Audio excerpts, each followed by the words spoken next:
Right, so I'll just bring Bear down here, get a bit of a stick and chuck it in, and then you just go running in after it and splash all the water underneath his belly and wash all the shit off his undercarriage and his paws. Those sticks are coming back in. They're just gently getting pushed back towards the edge. Well, this is a canny little place to bring the dogs. And like I say, loads of people in the summer come and sit on those stones. They just pick a bowl and sit down and just listen to the water going over the boulders.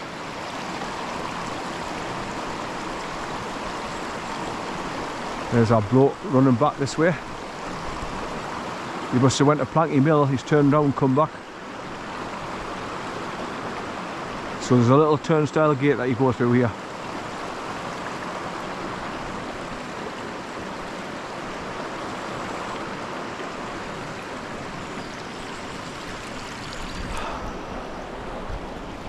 Right, so I'll cross back over here and just go back into the pathway. There he is. So he must have parked his car up at the car park, run it along here, went right to Planky Mill, now he's running back the way. I'm assuming anyway, that's what he's done.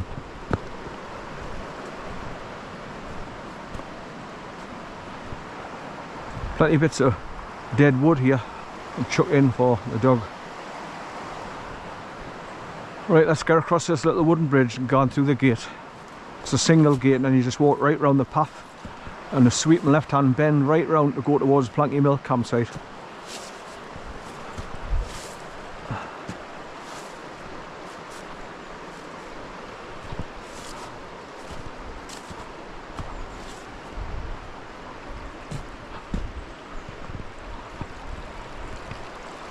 Right, so this is where I was trying to catch Bear because he come across the gate and he just stopped dead, and I was trying to get a hold of it to get him back on his leader, but no, he was running away from us. Little shit, I was getting angry and frustrated because like I say, I didn't know what to expect walking along here, but the many times that I've walked along here now, I've never ever seen any sheep in this field on the left behind this wire fencing. And Bear's not the kind to jump over a fence, so I'll be alright like letting him off and coming down here. I'll take him down to the water first, let him have a plod through the water, then just come along here.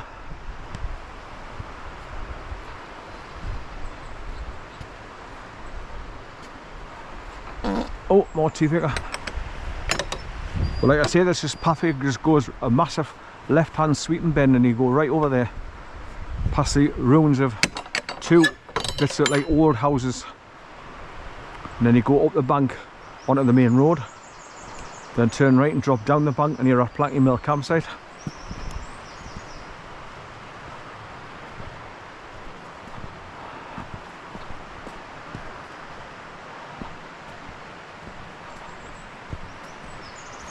I'm just wondering what's making me fart a lot, as usual. I had toasted cheese sandwiches last night for my supper, and I get the cheese slices with the black pepper in with it, so it's lovely. Cheese and black pepper mix, and when you heat it up, toast it, it's lovely, gorgeous. Another bench for to sit on, take the views into the river. Oh, you just realised now how much dead wood's been swept up off the river after all that rain that we were getting. All of January when it was raining, this river must have been really swollen, and it's brought all the dead wood debris back up to the embankments. Right, so as you can see, it's going right round, and then you meet there's a bit of a wall. You go right at the end of the wall, and then you've got to do a bit of a zigzag up past a bit of a fence, and then you just continue along. And loads of people that I was talking to were asking me how to get along on this side of the river. I told them you've got to come along past a couple of ruined houses and just follow the path all the way around.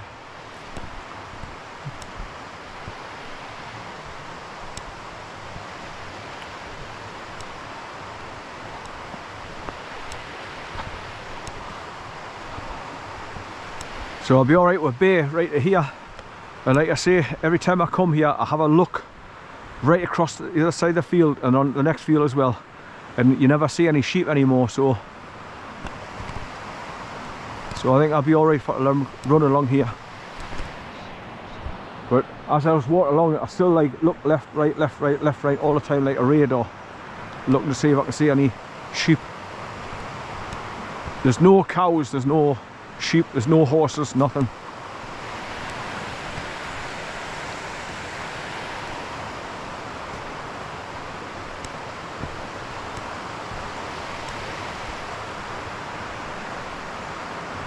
I'm just thankful that it's not, you know, that wet stuff. I'm not mentioning the word, I don't want to jinx it. But it's quite warm. I've got all my t-shirts on underneath this thick sweatshirt. That's why I don't need a jacket on. And I've got my cap on just in case it did start raining. So I'm set for this walk. It's nice to get out the house. Like I say, the only thing that's spoilt me day so far is that friggin' speed camera. I hope he hasn't clocked us. I know how to write a letter, but it's just the inconvenience that they put you through. It's all illegal anyway. They're just, like I say, the system, they've got it down as your name's in capital letters. So as soon as you get that letter through the door, you'll notice when you read who it's sent to, your address, your name is in capital letters.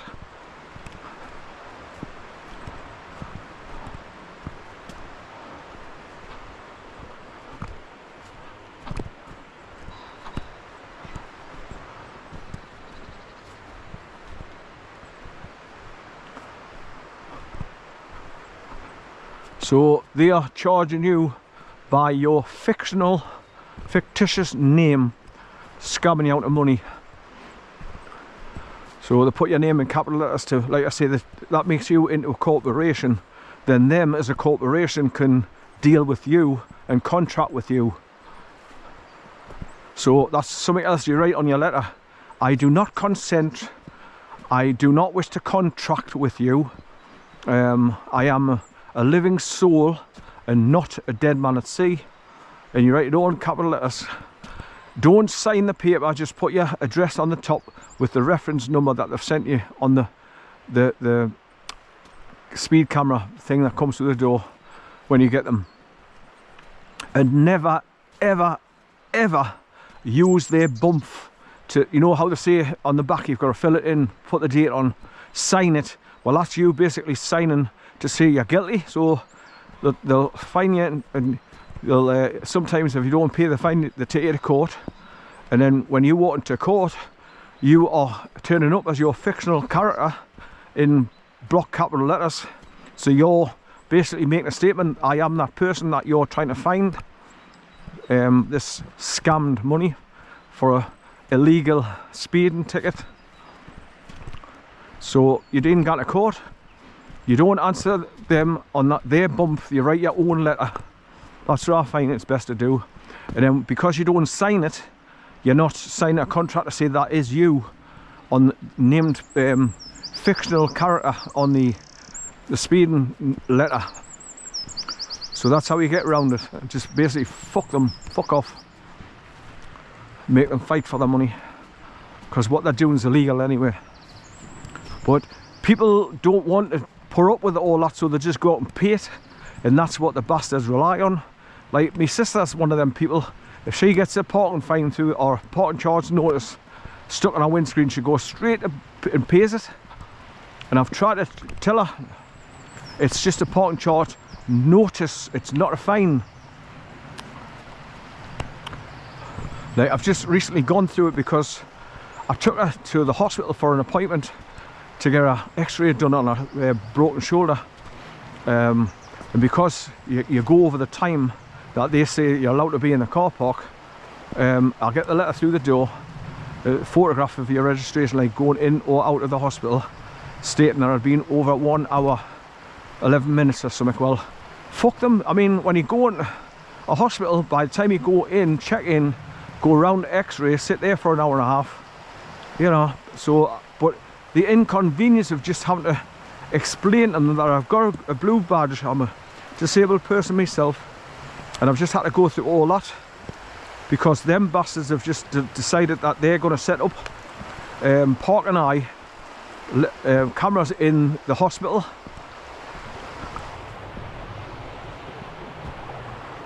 It's a friggin' nuisance. Somebody's glove.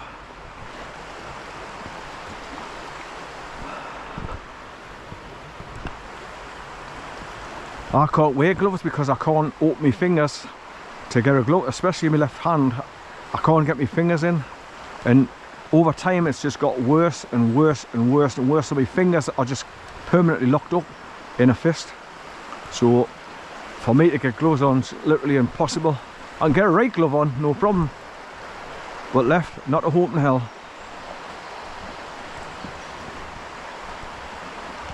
That's why, if these so-called med beds are going to be available to we the public, I want to get on, get me brain cells regenerated so I can walk properly again, have the use of my left arm and my left hand, and actually be maybe even to run instead of walking with a limp like I do.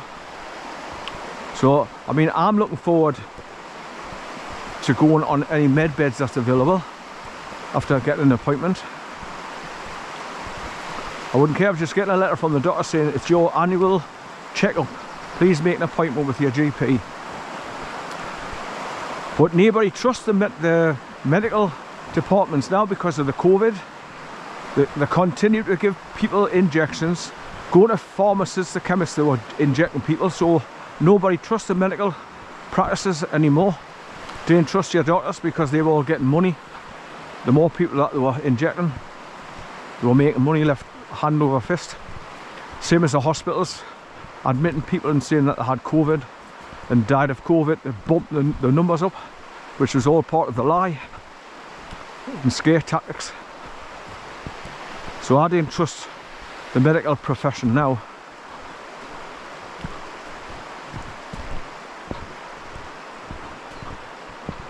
And they're supposed to take an oath for to help the people, but when it comes to money and corruption, that goes out the window.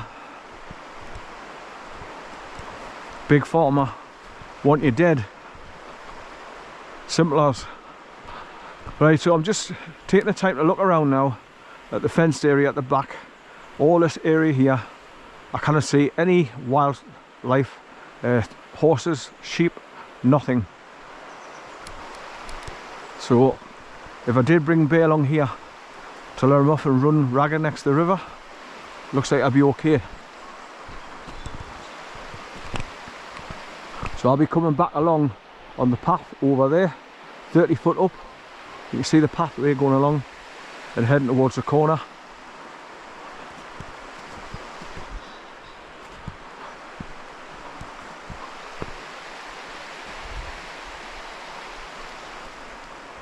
So this is just a nice, easy, pleasant walk. It's a little bit awkward getting through all those boulders and the tree roots, but as long as you take your time, you'll not trip over, and you'll get there.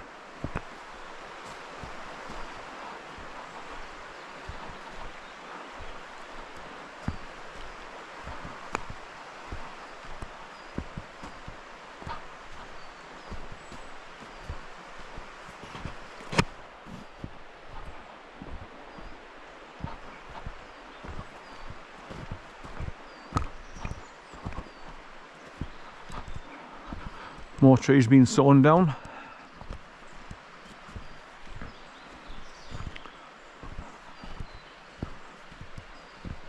Right, so you get to the end of this brick wall area and you just keep on going straight, and then you come to a part where you've got to do like a little zigzag going up the hill over the fence and then just walk straight along again.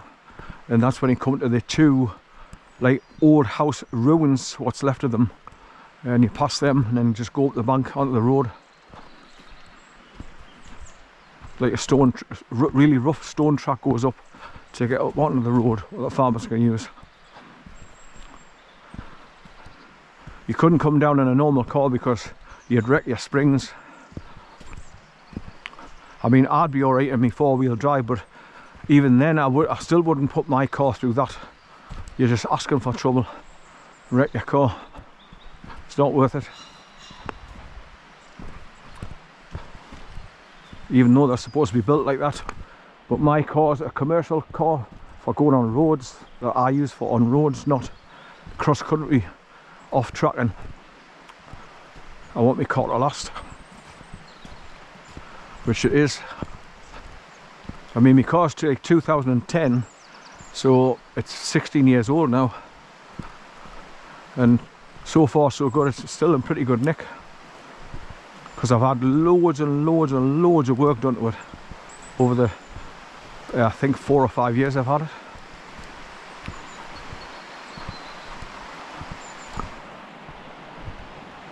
Right, so you see the wooden fencing up ahead where you've got to go up and round and go up the bank on the pathway at the top. There's some whitewater rapids again here. When you walk along here, just really keep your eye open because you might see a kingfisher if you're lucky.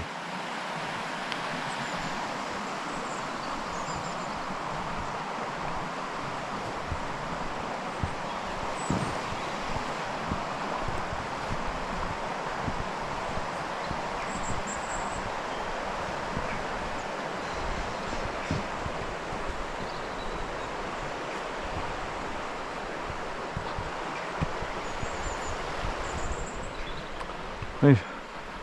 Brand new fencing, bit here blocked off.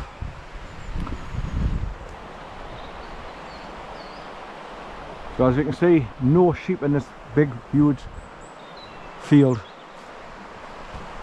So like I say, I'll be alright with Bay obviously there.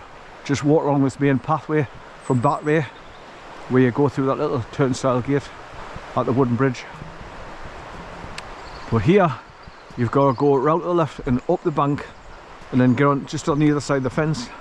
Then you can walk straight along again. Pheasants on that side.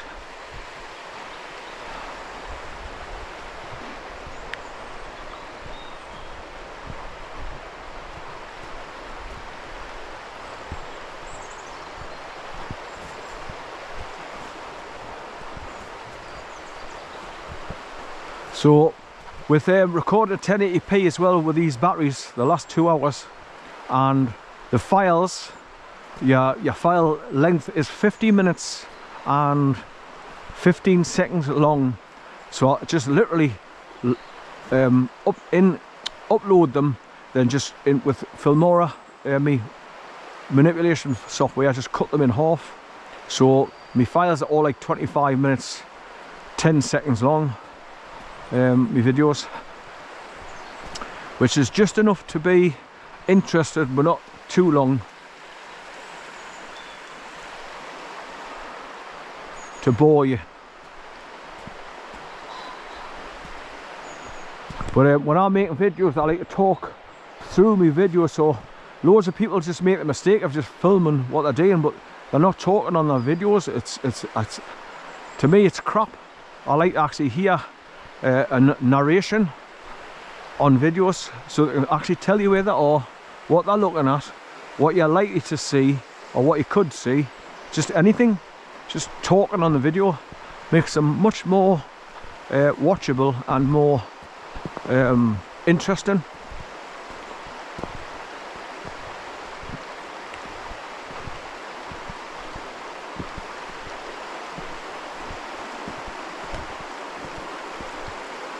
This bit here has a bit clarty muddy look, where there's water running down.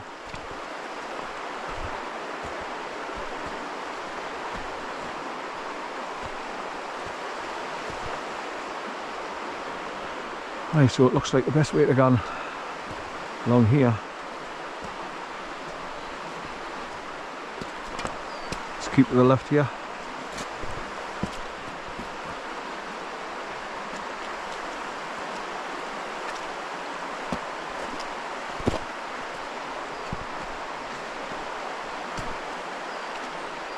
You can see where people have climbed over the big fence there, went straight ahead and then just gone up that way, but you've got to get past that wire fencing at the top, so you've got to go up here and go up to the left here, back on yourself to get up to the top,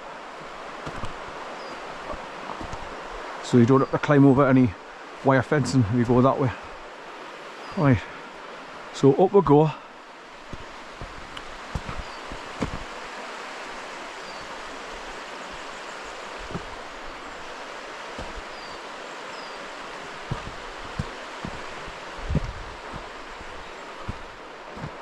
Hello, son. Hello. I've had dogs all my life. I'm not afraid of dogs. I love dogs. Come on in. Are you going to come and say hello then? Come on in. Come on in. Are you going to come and say hello? There you are. We've got a big XL bully. Who's got an XL bully? Me and my sister, so I take him for a walk. I drive out as far as Kiel Forest so I can let him off, away from townships and... My parents had staffies all their life. Yeah, that was our last two dogs. And they had such a bad reputation, and yet they're the most beautiful dogs in the world. Yes, staffies are the best all-round family dogs. They're friendly, they love children. My dog was 13. My dog was 13 and the bitch we had, they're both blue staffies. 12 and a half, died. I mean, I put it down to cancer because they lost that much weight so much quick. My dad's last one, he had a brain tumour. Oh God, and I don't trust vets these days. Especially when they say, I'm just going to take the dog through the back, and that's when I start injecting them. Well, you know, my vet, I'm an ex-head teacher, and I taught his children, and he treats me like one of the family, and I wouldn't go anywhere else because I totally trust my vet. Right. And I hear so many stories about vets, and it's like, yeah, I know my vet. I travel miles. I go all the way over to Prudhoe to see the vet because he's the only person I trust. Well, when you go to the PDSA now, for when you've got dog problems, it used to be like a little sitting room in South Shields where I live, and you could put £1 in the box if you wanted to. It's voluntary. But now you go to the PDSA, it's all office staff working behind the counter, and the first thing out their mouth as soon as you walk the door, would you like to make a donation? And I just say, no, it's not my dog. This is my sister's dog. And then to try again on the way out when you get your tablets of them. It's like they ask you for a tip when you walk into a restaurant and think, you haven't done anything. I know. You served me from behind a counter. You know, I don't mind if you've been serving me and looking after me, but you've stood there and you would do that whether I gave you a tip. No, I said no, I'm not sorry. And if they don't pay you enough, that's not my fault. Yeah. Well, Bear, me XL bully, I mean, because he's big, people look at him, see him coming along there, and they pick their dogs up and I have that with him. They go, oh, don't touch my dog. Oh, my dog's nervous, it's blah blah, nah, and they go to pick that dog up, and then the dog wants to sniff them and play with them, so he goes around them and they're getting panicked and nervous, and I say, get your dog, get your dog. Well, I'm disabled through stroke and I can't run, so... Walking around here, I would never have known. But this is why I drive out to Kiel Forest, and you know when you drive along the main road, which you pass all the car parks off to the right, well, I go as far as, there's a road goes off the left called Bloody Bush Road, and I go along there, and I take them up the Forestry Commission tracks. There's no animals, no horses, no sheep, no people. And I let him out the boot and just say, right, off you go, son. And he just belts up the road, and he's dead happy, and he just goes in the water, plunging along the rivers where we're going. Oh, she loves the water now. I'll never keep her out of here. Well done for you getting out. No, it's a long way to come from South Street. Well, I had my stroke, and I had a heart attack in 2008, my stroke in 2012, and I'm still going. I just drive this. I mean, I've got no use of my left hand and arm, but I'm still getting out and getting the fresh air. So, but enjoy your day anyway. Bye bye.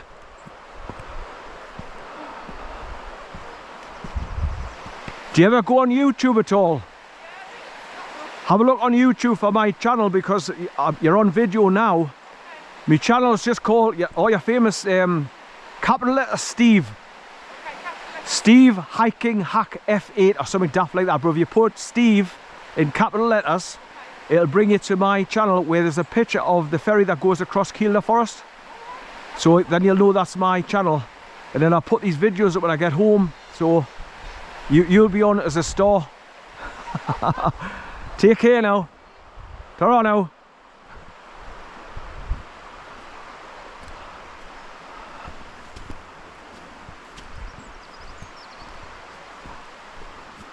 Nice woman, friendly.